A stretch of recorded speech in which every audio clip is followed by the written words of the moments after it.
Welcome to a new season of the Strive 365 podcast, where I, Gareth Tom, will speak each week with experienced former or current athletes, coaches and parents that have strived their own path from the transition of youth to professional levels in their chosen sport. Here we discover their journeys, learnings and advice to like-minded athletes and coaches, as well as parents who we believe play a pivotal role in the ongoing success of their children's progressions.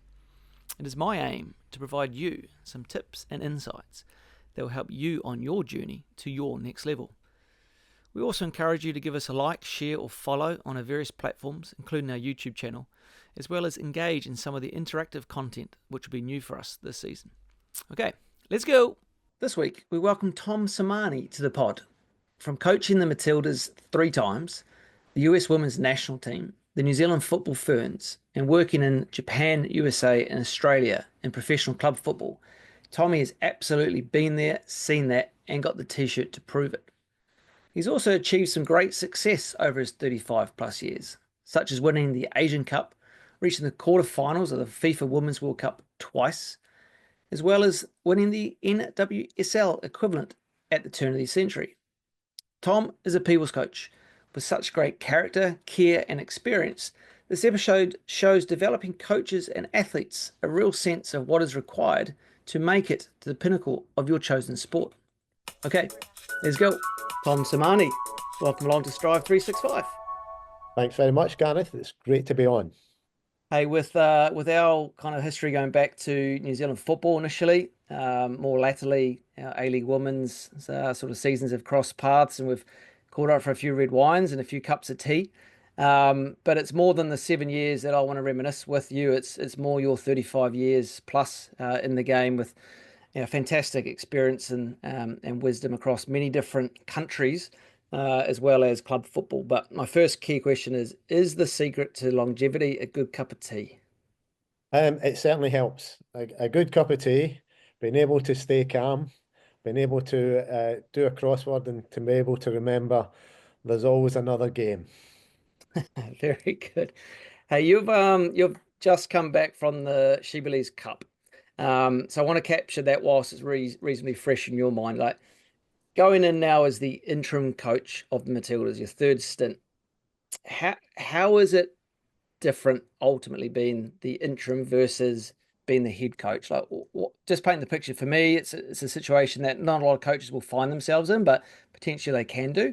What's sort of the main differences or challenges that you're experiencing? Well, the thing, and one of the first things that I said to the players when I went in is that I'm coming into this job as if I was coming into it for however long it was going to be, rather than just looking at it from an interim perspective. So from the sort of day-to-day operations, from a tactical perspective, from the expectations that you have of the players and decisions all around those things, then there's not any difference. I think the key difference is when you've got a national team, you tend to be preparing for tournaments rather than just week-to-week games. So you're always sort of playing for the present, but planning for the future. As the interim coach, that planning bit is hard to do because you're not going to be involved for the longer term. So that makes that longer term planning not so much of an aspect of the job. The second thing that I found that's a little bit different and a little bit more challenging is that it becomes a little bit harder to build the connections that you want to build. And those are the individual connections between you and the players and the staff. And then also the relationships between the clubs that the players play for and the coaches at the A-League clubs, for example, and the overseas clubs. So getting those connections, it's a little bit more difficult because of the uncertainty. So that bit's been a little bit hard because for me, it's always been a very, very important part of the job and how I coach is sort of building up those kind of relationships. So, for example, if I'd had the job longer term, I'd already been across to Europe. I'd have gone round and met with lots and lots of players and clubs, etc. So the interim role means that I'd sort of don't do those aspects or don't do them as well or as thoroughly. You mentioned connection. There would certainly be some players still in the squad that you would have had past previous connections with as the national team coach through second tenure. So how valuable is that? How much are you leaning on those connections to help in the bring in the for them to bring you up to speed, so to speak, with the current generation? No, very important because those players, yeah, were like young teenagers mainly coming through the system at that time, and now they're very mature senior professional players. So that has been extraordinarily valuable for me because they now are the players that are the heartbeat of the squad. They're the players that are really the ones that decide the culture and how the things run within the team. So having previous relationships with them, I think has been very important and has been very, very helpful for me going back into the job. What's changed in their approach, their mentality, the way that they can hold themselves from when maybe the senior players from the previous generation would have been when you were there, in terms of the development of the game globally, in terms of the development of the game sort of nationally here around CBA and finances and experiences. Like the modern day player, I'm assuming is a different animal than the previous modern day player. Very much so. I mean, when you go back, and you don't have to go back too many years until players were either not earning any money or earning money to be semi-professionals, to the current group of senior players who are probably the first generation, certainly of Australians, that you could consider have been professional players since an early age and right through now to they're in their late 20s or early 30s. So we keep throwing the word professionalism out, but that's probably the apt description where they are actual real professionals and this is a job and there's not the other distractions or other areas that they need to think about or worry about outside of football. So that approach, and that has changed, and it's probably changed rapidly over the last 2 or 3 years, where the the the the level of professionalism, the level of expectations within the game has just accelerated at a rate that you wouldn't have thought it could have. Professionalism and expectation, I assume, also translates to the staff, right? Yes. And results, the staff, and now, when I look back at, well, when I went to the first World Cup in 1995, we had 6 staff. We've now got 24 staff and sometimes more than that. So the right across the board, the whole level of professionalism, of support services, of money getting into the game, it has just accelerated just to a level that you wouldn't have dreamt about 10, 20 years ago.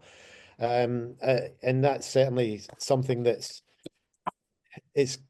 gives a different aspect around the team.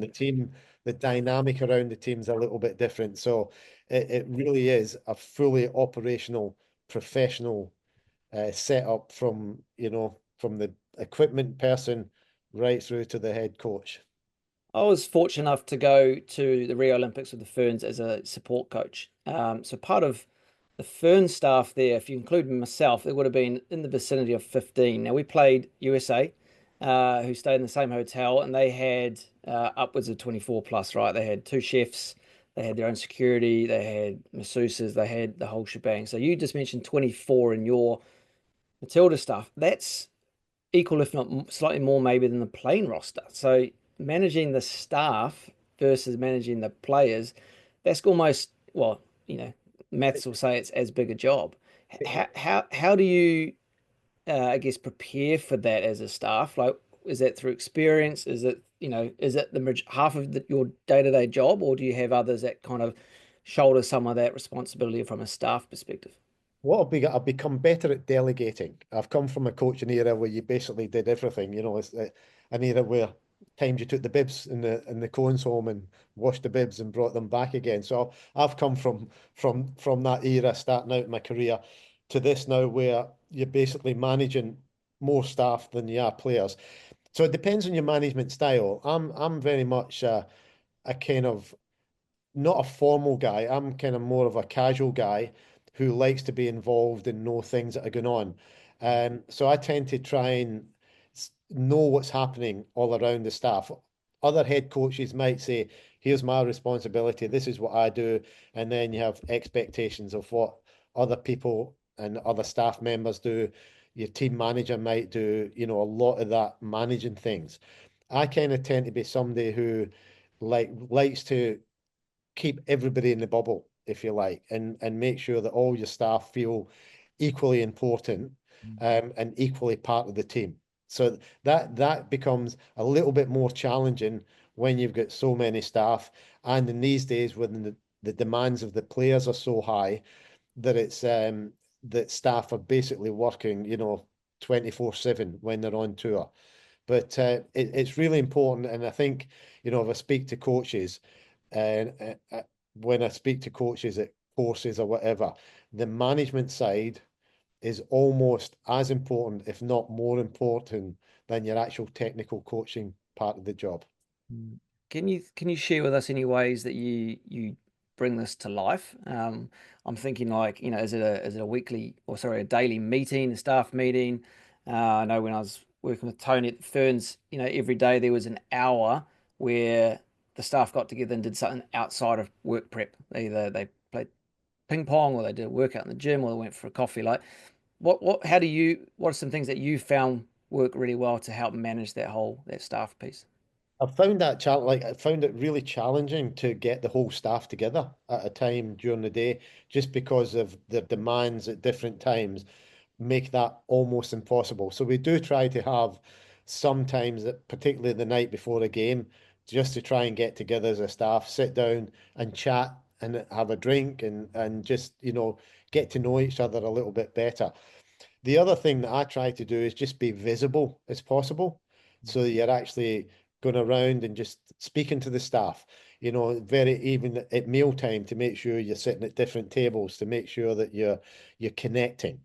So that for me is important way, and the way that I kind of work best is that, I'll make sure that I go up to the physio room, see what's happening there. I'll go to the equipment room, see what's happening there, and also to listen to the staff, because you can often get caught up in your own world, and sometimes the demands that you want, you don't realize what the impact that has on your staff. So it's very important to be somebody that's able to be contactable by your staff and able to sit down and chat and have conversations with them.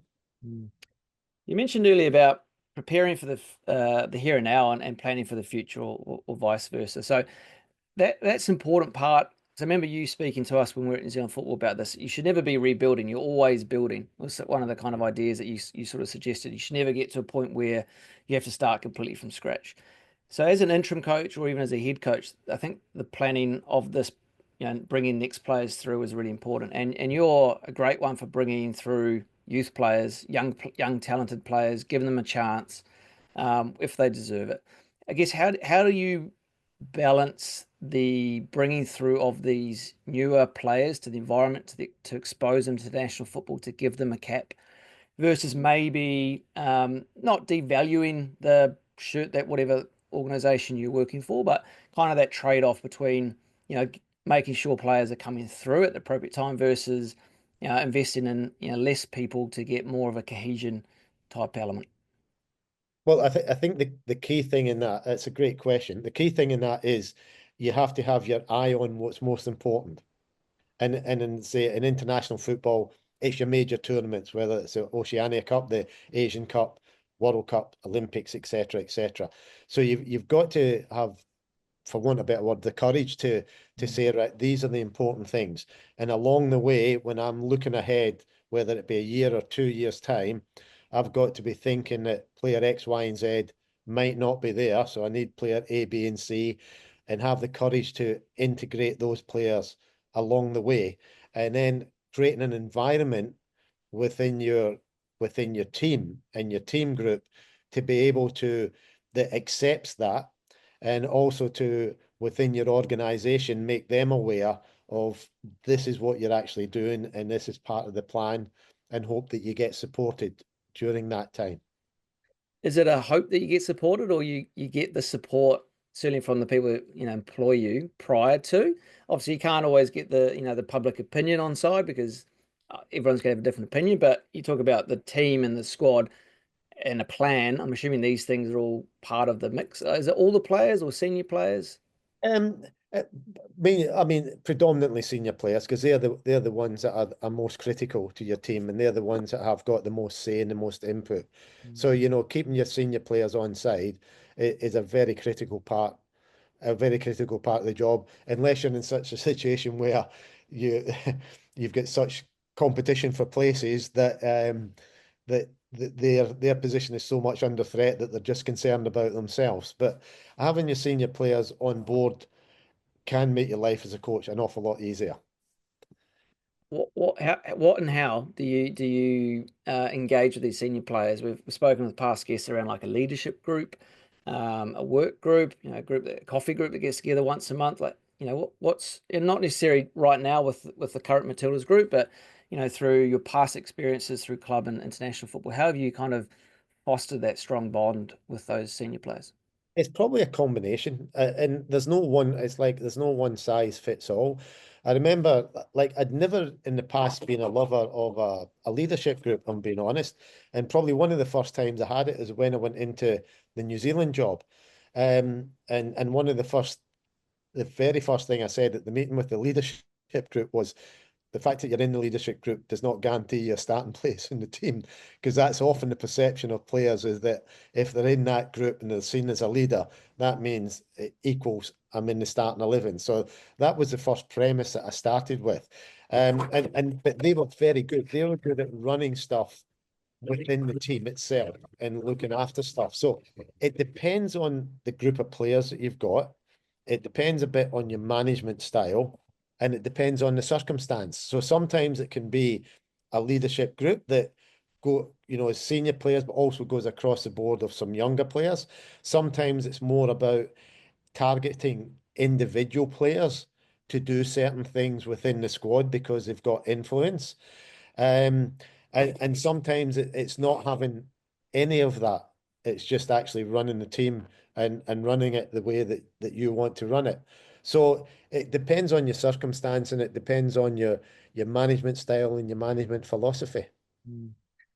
Let's just stay on the New Zealand bit for a second. So the circumstance, you mentioned circumstance, players and your style. The circumstance you found yourself in at that time with the Football Ferns was a reasonably unique one in that point of time. It happens periodically across multiple sports where a coach is removed from an environment. And from my perspective, at least from the outs, well, not completely from the outside, but certainly not on the inside either. It felt like, it appeared that a couple of players, senior players, were quite heavily involved in the recruitment of you. Um, is that kind of fair comment without adding names, or was it I they only was came into the piece a little bit later when the organisation had found you as a preferred candidate? Yeah, I was approached by one of the senior players, because I didn't know anything about I'll be honest, I was in America at the time, didn't know the situation in New Zealand, didn't know anything about it.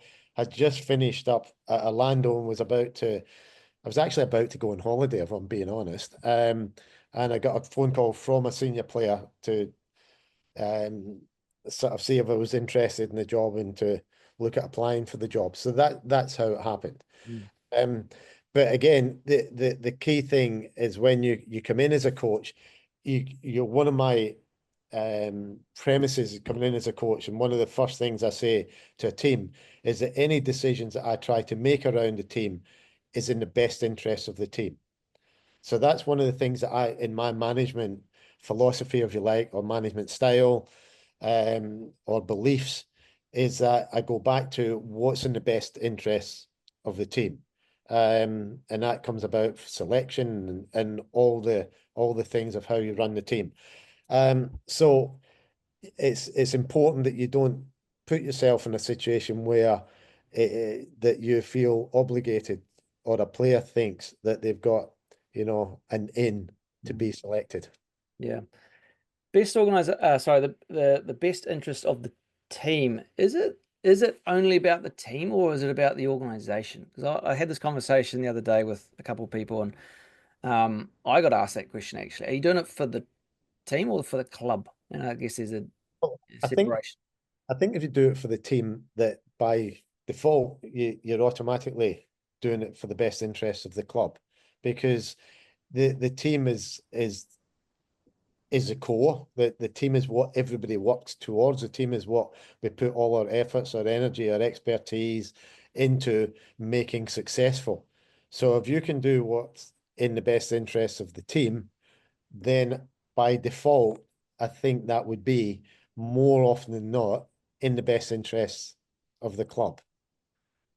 So if we take, let's say, the CEO or the sporting director, whatever, insert any kind of role that people might be in, they would surely have to have the whole organisation's best interest at heart. So you've potentially got the head coach has got the team's best interest, and then the CEO or whoever else with the whole club. There must be this healthy kind of tension and give and take between both parties, right? So previous guest, we had Anthony Di Pietro, former A-League chairman at Melbourne Victory, and I asked him a lot around, how is his connection, his relationship with the head coach of the A-League program? And we spoke about, in his opinion, it needs to be strong and it's open, and he won't step on the toes in terms of selections, but certainly through other experiences and narratives, that power position can get enforced upon the head coach. So if we're going back to your comment around best interest for the team versus my question around the club or the organisation, how have you found the interactions or relationships with CEOs of the national bodies, for example, or Orlando Pride, for example? I don't know whether it was a sporting director. Again, across the whole board on my time, it's mixed. It's often mixed. One of the key things, and again, I say to coaches, that the coach is probably the only person in an organization that has to deal with every person in the organization, from the woman that makes the tea, if you have a tea lady, which you don't these days, but that kind of role, right through to supporters, right through to the chairman, the CEO, etc. So you are the person that answers to some people, that controls other people, but you're the hub that actually deals with everybody. Okay, so you've got to be able to manage all of that. You've got to be able to manage up. You've got to be able to manage down. You've got to be able to manage sideways.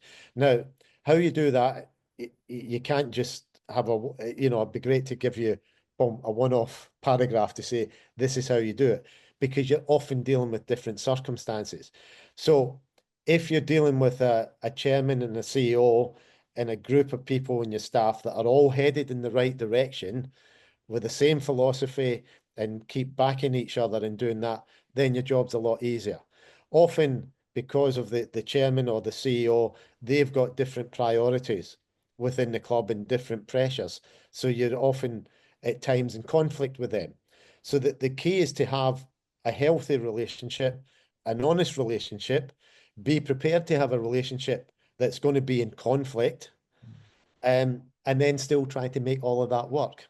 So in terms of these like management learnings, a big part of, I guess, the purpose or desire for these sort of conversations, Tommy, is to draw out some of the learnings, some of the mistakes, some of the guidance, and share those with coaches on their own journey. So, potentially they still need to go and experience these heartaches and pitfalls themselves, but maybe you can share with some of your pitfalls, and if we can see these coming, these flags, could be a scenario that comes, I might be a bit better armed to deal with these. Can you think back to some scenarios where maybe you've got things wrong, or over your time you'll do things different?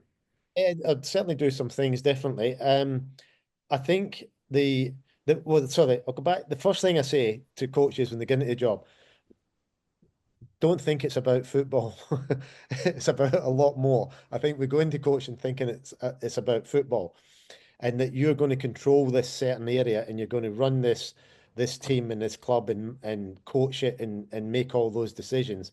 And you suddenly find out within a blink of an eye, when you walk into a board meeting or you walk into a committee meeting, that's not going to be the case. So the important thing is that you've got to be able to deal, and most coaches don't like this bit, because our expertise is dealing with athletes, organizing training, selection, tactics, all that. That's the area that we've come from as footballers. Then you're suddenly going into an area where there's a mix of that, but there's a mix of management, who have got sometimes very different views and who have got strong views, often who are not experts in the game. So you've then got to manage and deal with that. So again, the important thing, there's different ways to deal with it. Coaches sometimes will meet it head on, and they'll end up having a really fractious relationship with boards or chairmen or CEOs. Other coaches manage that much better. Is there one way of doing it? No, not really. The way that I probably find best is to try and be as inclusive as you possibly can be.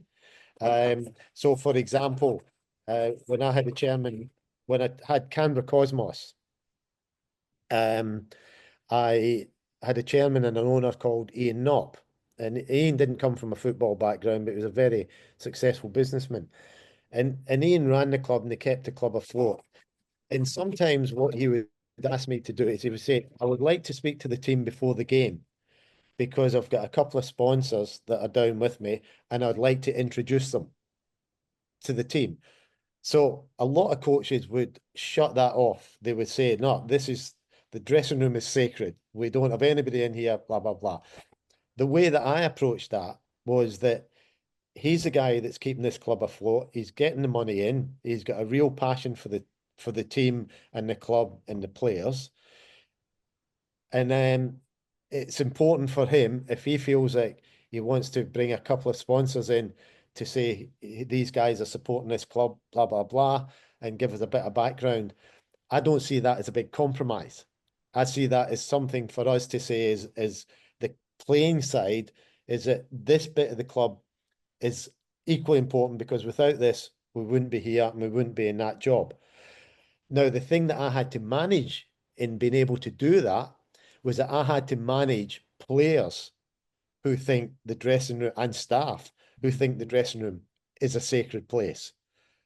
But for the running of the club and for everybody's benefit, to have our chairman come in for 2, 3, or 5 minutes, an hour before a game, just to do that was actually beneficial for the club as a whole. So that's the situation where you compromise, for want of a better word, and you bring people together. And you also give a player an understanding of here's some other stuff that's actually important around the club. Now, that's different to saying a chairman coming in and trying to tell the players how to play. If that happens, then as a coach, you need to say, oh, boom, no, the line stops here. Now you're getting into the area where you don't have any expertise, where you're really not welcome. So, those are the contrasting things that you need to keep managing within a team and at every level. If you look back at Chelsea when Abramovich was the chairman, he bought players in. So you had a manager of a high level, and suddenly a player would arrive that the chairman brought in, and he would have to deal with that. So there's lots of stuff as a coach that you need to deal with. And so the perception, certainly when I went into coaching, is like, I'm going to go in here, this is my team, I'm going to control everything. And it doesn't quite work that way. And if you're at an ethnic club, a Croatian or a Greek club, there's going to be Croatian or Greek players, and you're going to have to manage those relationships because they have different relationships within the clubs. So there's a whole range of things as a coach that you need to be prepared to manage along the way. Yeah, one of those things is the culture piece, right? So I just want to just bring you into the time you spent over in Japan. What was that like from a cultural piece? Obviously, well, I don't know. You tell me. Like, had you been to Japan previously? Were you up to speed with the cultures of the Japanese football players as opposed to the general society? Like, how did you best adapt? Some things, maybe some advice for coaches looking to go abroad, or like for myself from New Zealand to Australia. Like, what are some good guidelines around taking it slow, learning the culture, accepting the culture versus just going in all guns a blazing? Yeah, the one thing I found, one of my big learnings when I came back, or when I was in Japan and watched a lot of the things happening around, not just our team, but other teams. At that time, I think there were 16 teams in the J League at that time, and I think at least 12 had foreign coaches: Dutch, Argentinian, Yugoslav, Scottish. The learning that I took away when you went into a culture that's different is, don't go in there trying to just bring your culture in and thinking like, this is how we do it in Argentina. Bang, this is what we should be doing in Japan. I think it's very important to learn the culture of the people that you're going into and actually fit into that and use the attributes that you bring in to make that better, rather than go in with the attitude of, what do the Japanese know? This is how we do it, and this is what they should adapt to. So, and we get it here in Australia at times. Somebody will come in and say, no, this is how we do it in Holland. This is how we do it in Yugoslavia. This is how, Yugoslavia. This is how we do it, wherever, Spain or wherever. And you've probably seen it in New Zealand as well. You know, this is how we do it there. So it's important to fit in with the people that you're actually coming in to work with. Yeah, I think back to when Andreas Hiraf first came into New Zealand, and I think the biggest letdown for him was the organisation's inability to equip him to slow down, to better understand the culture and the cultural fit, rather than, as you said, just come in and impart his cultural beliefs, partly his remit to come in with a bit of a sledgehammer and hold the mirror up. But I think if he had more support around him from the cultural perspective, I think the messaging could have been dealt with a lot better, and maybe some of the the relationships and some of the traction could have had a far different outcome, right? I think it was the cultural piece initially that set that off on the wrong path. Yeah, the cultural piece and how you communicate things. So important. Communication is so important. And particularly when you come into a different environment and a different culture. And I compare, when I look at Canada, New Zealand, and Australia, you know, for me, a sense of the people in those countries, the similarities to how they want the sporting teams to be. And so even if New Zealand might not be the best team in the world, or Australia might not be the best team in the world, or Canada might not be the best team in the world, they still want to be, and their athletes and their people still want to be people that think, we're going to have a go here, and this is how we're going to do things. You go to Japan and you look at their athletes, unbelievably skillful, very talented. So you've got to sort of look and say, okay, how do I best adapt my style to making the Japanese players better, rather than me going in and saying, we're going to adopt a Scottish style or a Dutch style or whatever on them. And that subtle difference is very, very important when you go into different countries and different cultures. What about going into the US job? And we'll touch base on this shortly, but just while we're staying on the culture piece. So, US women's soccer, one of the biggest brands in the world. You've come from the Matildas, so quite Aussie, even though you're Scottish. Going into the big brand, did they look at you as an Aussie, a Scottish, obviously a non-American, going into a culture and almost having to prove that your cultural background isn't a handbrake or a limiting factor? Like, how much of a challenge was that piece?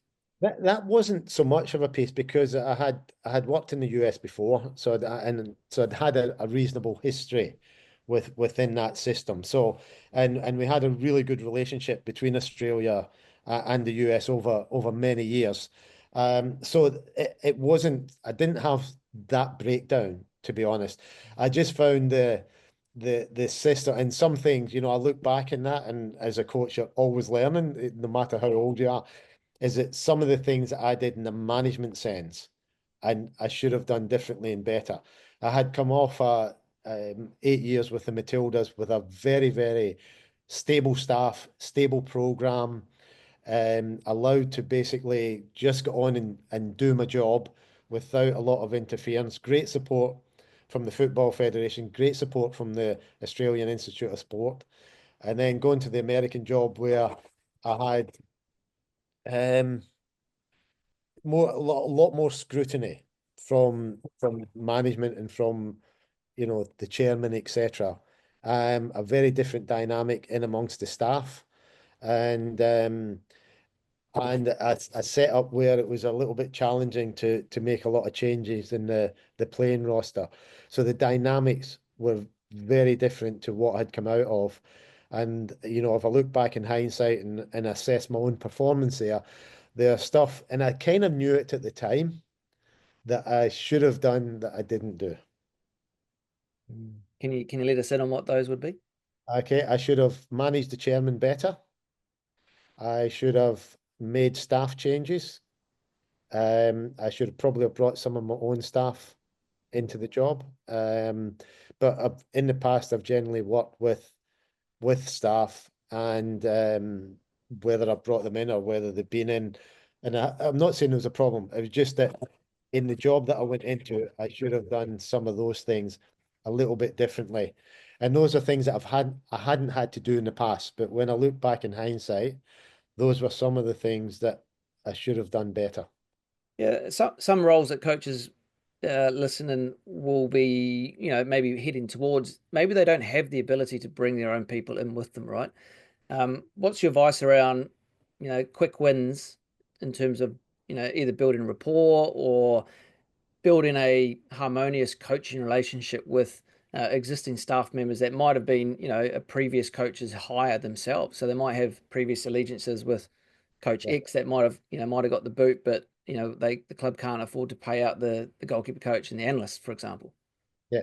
I think the key thing again, it goes back to communication. I think it's making clear, very early, making clear how you operate and what your expectations are. And then I think it's very important that if you find yourself in a situation where there is that resistance, because you can often go into the job where you've inherited an assistant coach who thinks they should have been the head coach. If there is that resistance, my suggestion would be it needs to be addressed really early in the piece. Don't let it linger. Now, how you address that, there's not one size fits all. It might have to be addressed by this is how I operate, this is what I expect from you. If you're finding you're not getting that cooperation, you might need to have the hard conversation and say, look, this is how it's going to work. If you can't work in this environment, or you can't work this way, or you're undermining me in this way, then there's no place for you here. So I think it's setting out from the start clearly what you expect, how you operate, and then if you need to have honest, hard conversations, then you need to have those conversations. Yeah, one of those honest, hard conversations or the knock on the door, so to speak, is going to probably happen to all of us at some point. Now, you've experienced that with the US women's team. You had a more of a mutual agreement at Orlando Pride. Like maybe just share with what you would like to share with us around that moment in time when an organisation decides to part ways with you as the coach or as the assistant coach, or whatever that may be, and maybe some things for us to think about in terms of safeguarding ourselves in either contracts or agreements, and maybe important next steps when this sort of moment occurs. Well, first thing, because the US is is the first and the only time I've actually been walked. So that was a my unique experience. The first thing I thought about at the time is that I should have had an agent. I should have had an agent do my contract. It's simply because contracts have never really bothered me. I've just always gone in with the view of I do the job, I do the job. In hindsight, that's the first thing I would have done. Um, I think the second thing I would say from a coaching perspective is um, don't be bitter. Um, it's at some stage it's not going to be fair. You're going to put your heart and your soul into a job, but at some stage in all of our careers, something's going to happen that you're going to lose your job. So do the job the very best of your ability, but don't get so emotionally tied into the job that if you lose it, you feel like the world has just collapsed around you. That would be my big advice, because when you're in a coaching job, as you know, you're in there heart soul 24 hours. Never get you even when you get downtime, you're thinking about the football. But inevitably, just don't get so attached to it so emotionally attached to it that and the same, I'll say the same as a player, that when it goes or when you get the tap on the shoulder, it becomes a devastating blow to you.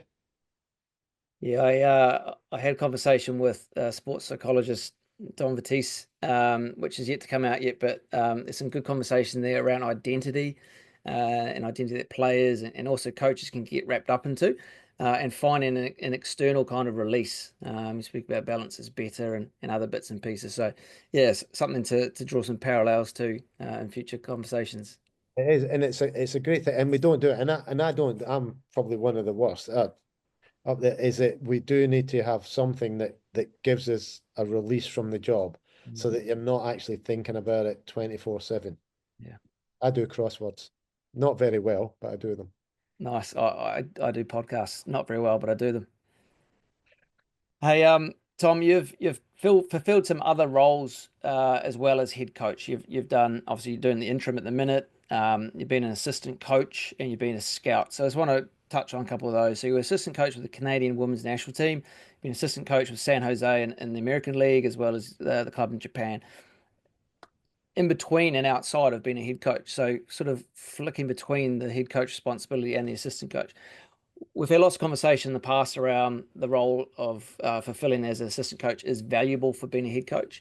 Each time you went back into an assistant and then back into a head coach, did you feel that you were a better head coach for that experience? And in what ways was it the ability to connect with players because they're not the head coach? I can have a different type of a rapport or relationship. Was it get more time on the grass delivering technical sessions? Like, yeah, how do you view the experiences that you've gathered as an assistant coach? Um, the first thing I would say about being an assistant coach is you sleep a lot easier because your head's not in the chopping block. You're not making the main decisions. I think again, depending on the head coach, it depends what your role is often as the assistant coach. So it can be that often the assistant coach is someone that runs a lot of the sessions on the field, so that the head coach. So now, sort of me as a head coach at the stage of the career I'm at, the assistant coaches do a lot on the field, and I just sort of come in when I feel that I need to come in. So sometimes it's that. Sometimes it's just being there to support the head coach and to be a sounding board, to be someone that helps them, because it can be a lonely life, as you know, as a head coach. So sometimes that's the role you need to fulfill. Sometimes it's bridging the relationship between players and the head coach. So if there's a head coach that often has maybe fractious relationships between the players and himself or herself, then quite often the assistant coach has got to be that person that talks individually a lot to players. Quite often it's about the individual sort of technical, tactical analysis stuff that you do with players. So it can be a whole range of different things. So I think you need to be um, some people it suits. Some people really like being the assistant because they have these specific skills and they don't ultimately want to make the tough decisions or the difficult decisions or be under the pressure as a head coach. And some people obviously want to be the head coach and don't make good assistants. But I think the key thing is that you have to, again, bring those range of skills to the job, depending on who the head coach is and depending on the circumstances at the time. I mentioned before about being a coach. So whilst you were the Matildas head coach through I think your second stint, you acted as a Socceroos coach for Football Australia as well. Was that part of the joint role, or were you just doing that as well? No, I was just doing that when I had free time. So there's a couple of tournament. They had the two main things I did was not the, is it the Nations Cup they call it, the Confederations Cup in Germany, when the Socceroos qualified for the Confederations Cup in 2005. I did some scouting. They had Argentina, Tunisia, and Germany in their group, so I did some scouting for that. And then I did some scouting at the Olympics in 2008 for the Olyroos, and just watched the different opponents that they might come up against. So, which was fun. I quite enjoyed doing that. So if we're talking then about team analysis, scouting the opposing team as opposed to maybe from a player perspective, just pull back the curtain. What are some of the things that you're looking for capturing outside of the obvious formation? Like just paint the picture for us around. This could be, the Matildas up against France that she or US at the She Believes Cup. How is some of the preparation going in your mind around what are the things that we're looking at from an opposing perspective? Obviously, you look at how teams set up tactically, and then you look at what their tendencies are. I think once you look at a team, generally, once you look at a team for a while, they have certain tendencies of how they do things. Whether that's how they press or whether that's certain movements within the team. So you look at the tendencies that teams have, and then for me, you look at where they're potentially going to hurt you, and that could be how they play sort of in a team perspective, and a combination of that and the key players that they have in their team and what they can do to hurt you. And then you look at that in the opposite. You look at this is how we need to play against this team, and this is the best way for us to play against this team to get a result. That's kind of what I look at. So you look at the tactics, how they can hurt you, what's the best way that you think you can counter that and actually exploit that team, and who are the key players that can damage you, and who are the key players in their teams that you can exploit. Mm. Um, and that's a general premise that I go from. But you've got to remember, I'm a dinosaur. I don't, that was in the days with pencil and paper. Um, Well, going back to 2010, when I was chatting with Melissa Barbieri or Bubs on the show around the Asian Cup final, she suggested, or she didn't suggest, she said your pre-match conversation to the group prior to the final is um, this opposition have played fewer players than we have. They've played more minutes, therefore there's more fatigue in their legs. We've been able to rotate our squad. Everybody's had a part to play in this. Plus, we've already qualified for the World Cup, so there's no pressure. Go out and use the freshness and our ability and our togetherness to go on and win. And she sort of likened it to the fact that it was just taking the whole pressure off the whole team. Yes, everybody wanted to win. I'm sure you wanted to win as well, but you almost presented it as if it doesn't actually matter. And we'll just go in and play, enjoy ourselves, and then the result looks after itself. Take us back to that moment in time and share your perspective from that conversation. Yeah, she remembers the conversation probably better than me. Um, well, I think generically, in those moments, it's very, very important to take the pressure off players. I think that the time to put the hard word and to be stern and to be, very forceful is when you're playing poorer teams and you're expected to win, and there's a chance that your players are going to go out there and not be quite keyed up for the game. So in that case, in going through to the final, like I say, there really wasn't any pressure on the team. We'd got to where we wanted to get to. Um, and it's just reinforcing the fact that, we've reached here, we've got the ability to win the game. And basically at those situations, it's just trust in your game. And it reached that stage by that time. The critical game in that tournament, if I go back to the critical game, was the semi-finals against Japan. And my messaging for that game was that Japan was to go into this game with expectancies that we are going to have very little of the ball, that they are actually going to have the ball. What they wouldn't be able to hurt us with is the pace, because they don't have a lot of pace.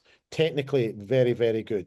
So we set up in a situation where our key message was, particularly our two centre backs and our two central midfield players, you guys make sure you keep our shape in place for the game so that we don't get dragged around with their movement. Make sure that we don't leave space for them to get in behind us, and make sure we just keep our defensive discipline, because we know at some stage in the game we're going to get one or two chances. But that's all. And we had to be prepared to go out that day under those circumstances. And the game kind of evolved that way. Can you share anything else from obviously this is a pinnacle tournament success. The Australian under 20s have just won the under 20s Asian Cup, and I think it's the third major trophy from a Football Australia perspective. So it's right up there, right? What other, elements to this team or to you or to the preparation played a big part in the success? Well, it's interesting. The key thing for us at that time, it's almost like that winning that tournament is more prestigious now than we felt at the time. Because the key thing at the time in the Asian Cup was qualifying for the World Cup. That was the key. Winning it was an extra bonus. I think the thing for me that we really had at that time was the connection within the squad was unbelievable. It was just, you've got to remember in those days, virtually all the players were in home base. There weren't any real FIFA windows, so your access to players was far greater than it is. So in some ways, your national team was almost like a club team. So the camaraderie within the team and the connection within the team was the key thing that I think got us through that tournament. Because in reality, um, our two main strikers in that tournament, Sarah Walsh and Lisa Devana, who at that time up there amongst the two quickest players in the world, were actually injured for the semi-final and the final. So we actually were missing our two key players for that game, and we still managed to get through. And as I say, I think it was all down to the connection within the squad and the connection within the staff. Following the Asian Cup success in 2010, you go on and make the World Cup quarter final. Was that kind of the not the expectation, but was the hope to go further than that? Like the realistic, aim was to go beyond that because you also made the quarterfinals in 2007. Yeah, I think it, getting to the quarterfinals in 11, I thought was probably maybe a slightly bigger achievement than in 2007. In 2007, we had a really settled, quite experienced squad who had been together for quite a long time. When we went into 2011, we had, I think there were eight players under 20 in our squad.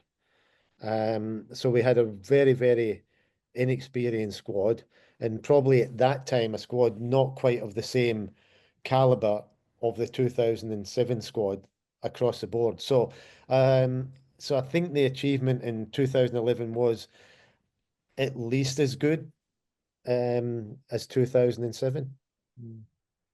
Now, Tom, you've had 35 plus years of coaching in the game, international level, Australia, New Zealand, USA, club professional level in America and Japan, etc.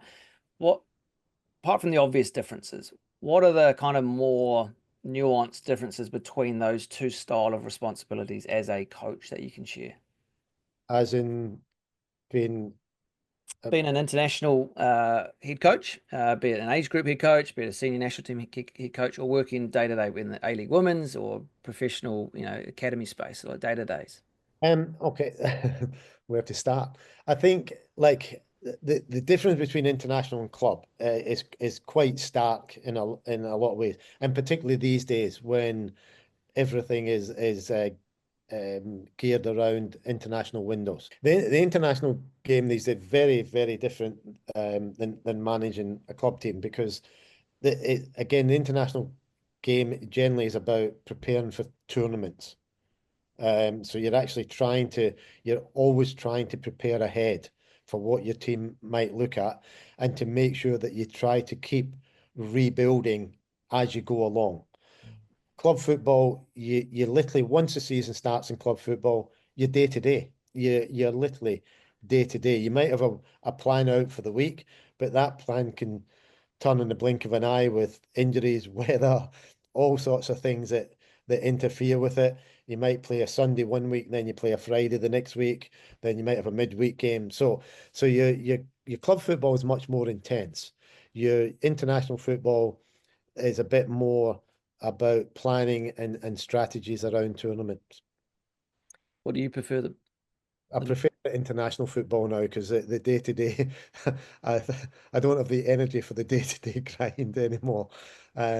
So I just if I had a choice, I would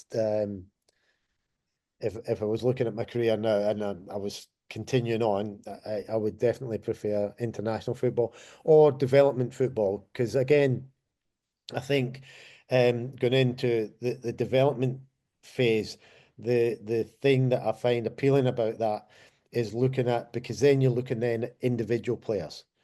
So at club, you're looking at day to day, get your team ready, put your team out on a Saturday or Sunday. Internationally, you're looking at planning strategies, heading towards tournaments.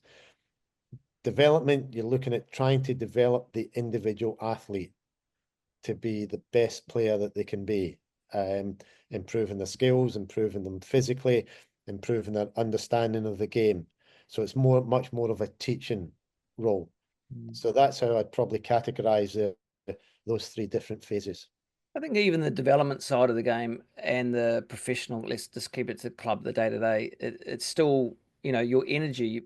I love the word you used before. Your energy is a really important thing that you need to protect, right? Because whenever you're low on energy, it's going to rub off into the players. Your quality of delivery, quality of planning is going to suffer. So therefore, ultimately, the end product or the production of that is going to suffer as well.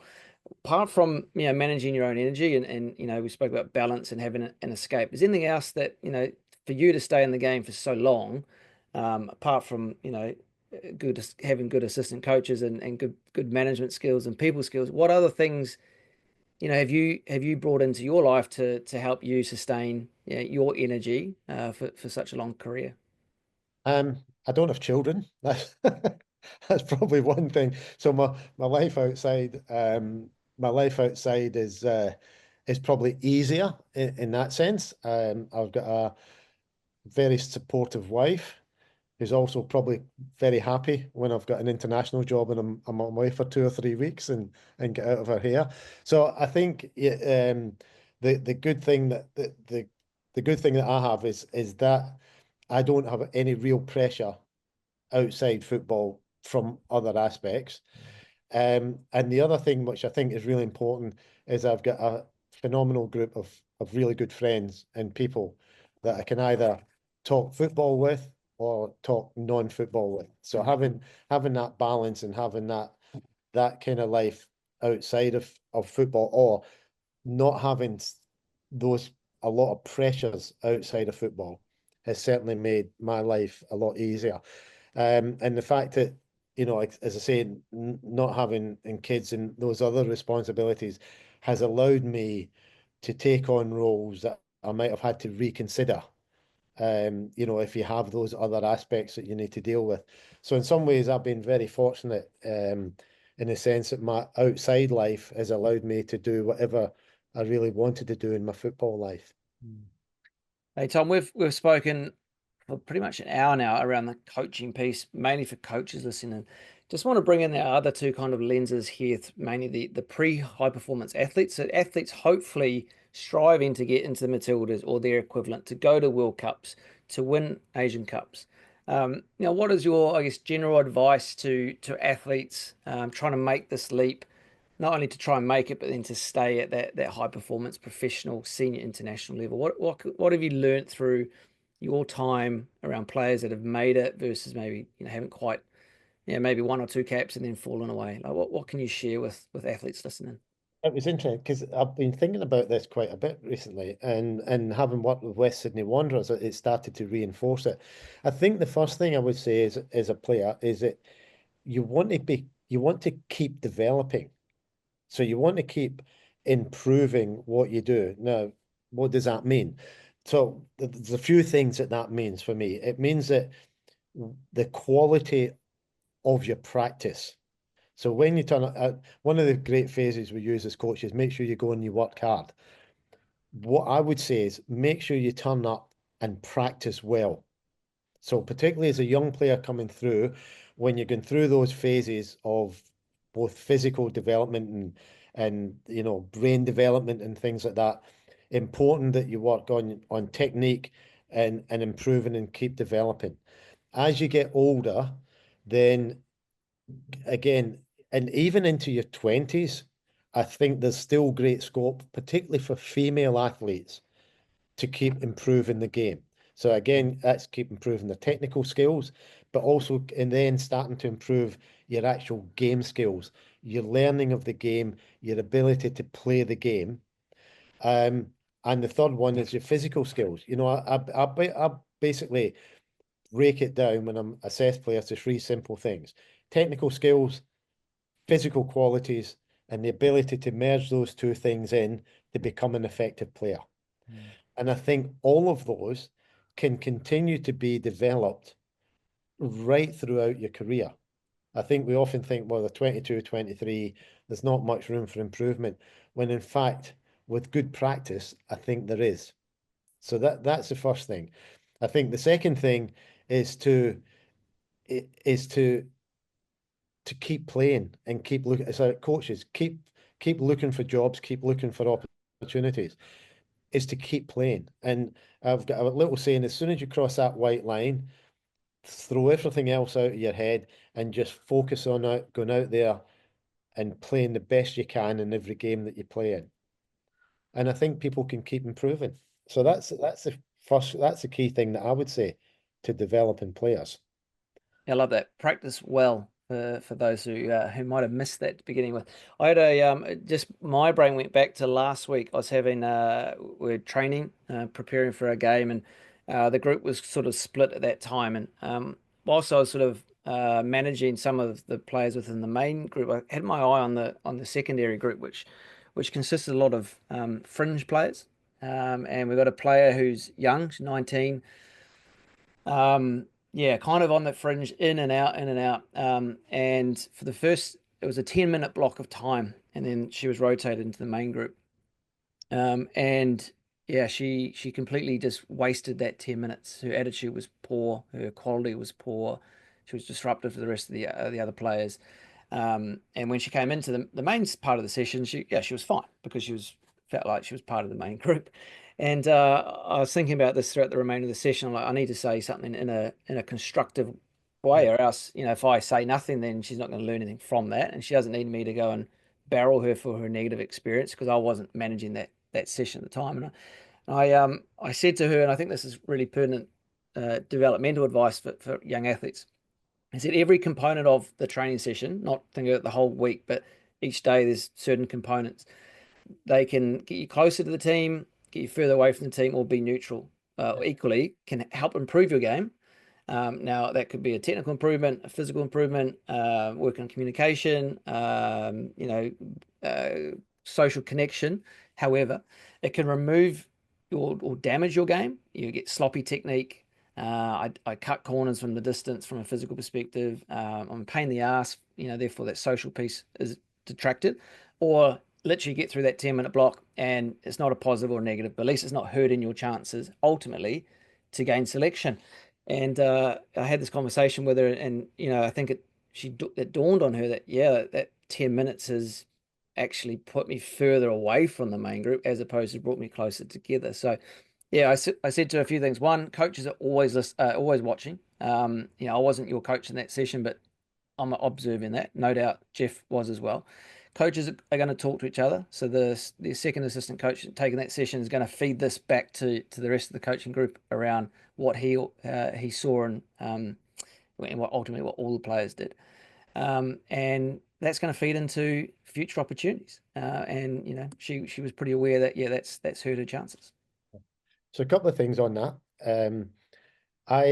When I was with the US team, we had a player called Rachel Bueller, and Rachel was a centre back. And I say this with all due respect when I say a limited player. She was very, very. I think she's a surgeon now. Very intelligent. And Rachel said to me, "Just tell me what to do, and I'll do it." And I suppose the game's not quite. I can tell you some things to do, point some things out, but there's some decision making that you need to make on the time or on the day. But we were doing a shooting practice once, and she was in the shooting practice, and it was at an angle. And what I would do at certain times, I would have the players try and shoot across the goalkeeper, and then I would have the players try to score high at the near post. So just two different kinds of finishing from that angle. Without fail, she went when I said across the goal, every one of her shots were across the goal. And I said high at the near post, everyone was hitting the post. Her focus and her ability to take on that information and practice it was just perfect. Whereas most of the others, shots were going here, there, and everywhere. So you give them information, but then the actual product that they produce is very differently. So that was important, and that sort of stood out to me in the sense that here was somebody that, in real talent, had limited ability, but had a great ability to learn, understand information, and then to put that information into practice. So again, a very important lesson, I think, for players. And the second thing was and this is when I'm a dinosaur now, uh, Gareth. One of the things I find extremely frustrating is that training sessions are timed to the minute. Mm. So in the past, when somebody would say to me, or sports science guy or fitness guy, like, how long are you doing that exercise for? My general answer would be, I don't really know, because it's going to depend on how it goes. Mm-hmm. Whereas now we're doing this for 3 minutes, we're doing this for 2.5 minutes, we're doing this for that. So when I was with Canada, at the end of sessions, we'd say, right, you've got 6 minutes to do some finishing. So the 3 or 4 strikers that you would have doing the finishing were just so intent in getting so many shots off in that 6 minutes, because they knew that that's the time they had, that you didn't actually focus on the techniques or focusing on certain ways to finish in certain circumstances. So a lot of your coaching points or potential coaching points were just lost in the rush to get the shots in. So, a balance for me is, when we talk about practicing well, is I think another important part of training is having those times in training, whether it's a 10-minute, 15-minute block, where players have practice, that to really, as you said, alluded to that young player, is that to actually utilize that time so importantly. And I think that's an important coaching point. Again, I think modern day coaching, a lot of it is about system structures, language, it's different. And a lot of the fundamental things, individual fundamental things, are lost in the mix. And that might be something as simple as, how does a forward use the body to hold the ball up? If a player's going through to finish, how do they curve the ball into that corner? So those fundamental practices. So when you're talking about, I think the important thing when I talk about that developing is that individual development of improving your fundamental skills that you can then take into the game, so that your decision making and your outcomes in the game are better. So I think that that's really important, and part of the thing when I talk about developing, and when I particularly talk about, looking at elite development at youth level, it's about developing individual players to be able to play the game. Just on that, right? How much time should coaches and athletes, by that same train of thought, spend on creating an individual development plan? Like some sort of thought between, this is my position, here's some competencies, here's an area of strength, here's a couple of areas of weakness, and therefore building time into their week to go and practice on part of that plan. Again, it depends on the limitations of your team. Like, you want to be doing stuff like that almost every day if you can. You know, but again, unfortunately, it depends on the environment you have. So if you look at a W League environment, you've got players that are finishing training and rushing off to the studies or rushing off to the proper job. But I think within almost every training session, there should be a component where players have some individual work or individual aspects or skills that they can actually work on during that session. Yeah, love it. Wrapped up with practice well. I think there's a lot of thoughts within that. What about now, parents listening in? So, you probably don't need to deal with too many parents the last couple of years in your high profile roles, but certainly working, at Western Sydney Wanderers, as well as some of the other roles you've had. Like, what about some advice to athletes' parents, or parents of athletes listening around some of the do more of, or maybe do less of, based on your experiences? I mean, I try to keep this quite simple. If it's a young kid, if it's young, I say young, probably 7, 8, 9, 10 to 13. that age group.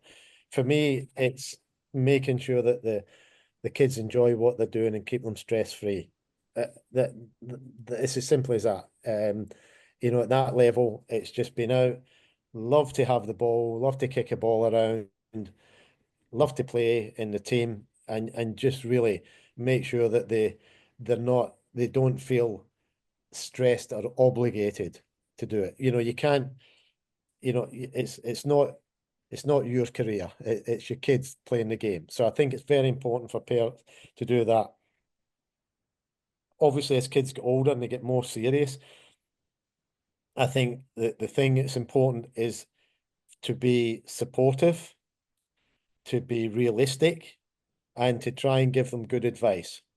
Those for me are the key components. Is that again, teenage boys and girls, the high performance ones in particular, put themselves under enormous stress.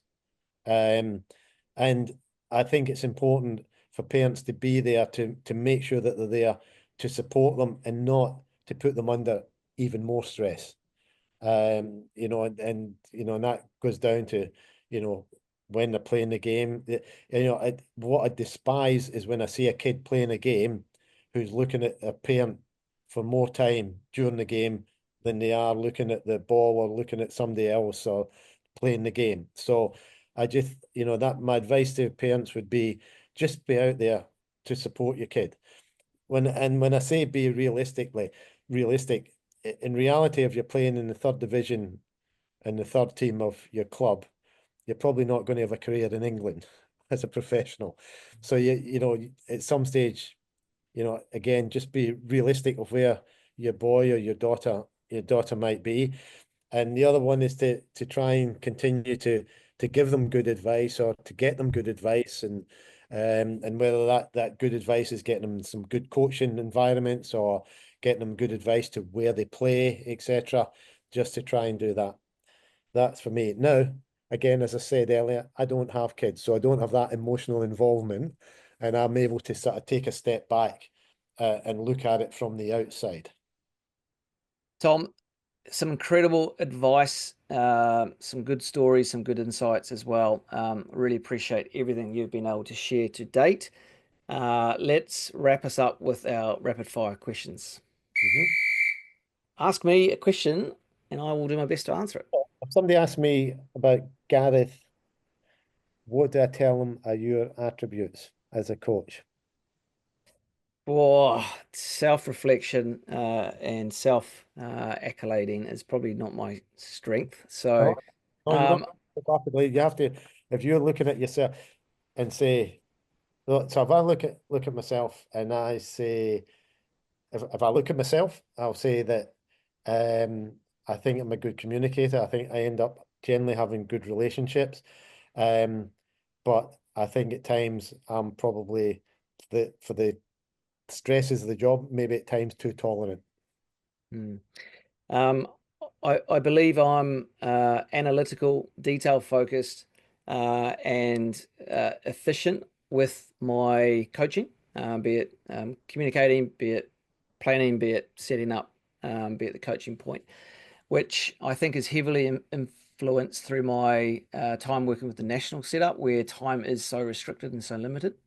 And that was one of the objectives I wanted to gain by working in a club space and with an experienced emotional leader, being the head coach in Jeff, where I can learn some of the more positive traits of a day-to-day professional coach. So I believe I've improved my empathy and relationship and rapport with players, which I think is critical from a day-to-day coaching style.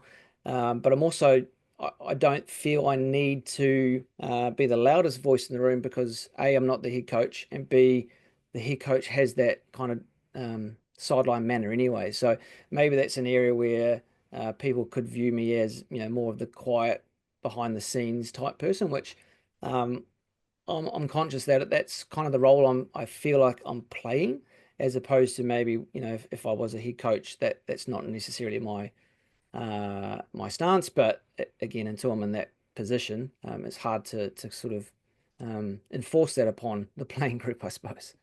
No, that's perfect. It's a great answer. That's a great insight. Thank you. Um, Provide us with a concept or idea from your coaching life that we can try out. The key thing across it all is your ability to communicate. So it's as simple as that. And so as a coach, you need to be able to communicate with young people, old people, high level people, working class people. You need to be able to connect with the bosses. You need to be able to connect with the workers. Mm. You're the guy that connects with everybody. Yep. That's the key. Nice. Can you provide us a recommendation of a book, movie, TV series, or podcast that we can explore? Well, it's funny. um, what I don't the book. This is a hard one for me. The book that I ended up picking out a Malcolm Gladwell. There's a guy called Malcolm Gladwell that you may have heard of who writes kind of management books and he wrote a book called The Tipping Point and he wrote a few others. And the things that I liked about his books were that he explored ways to do things, get an outcome by doing things differently, and then ultimately by doing things better.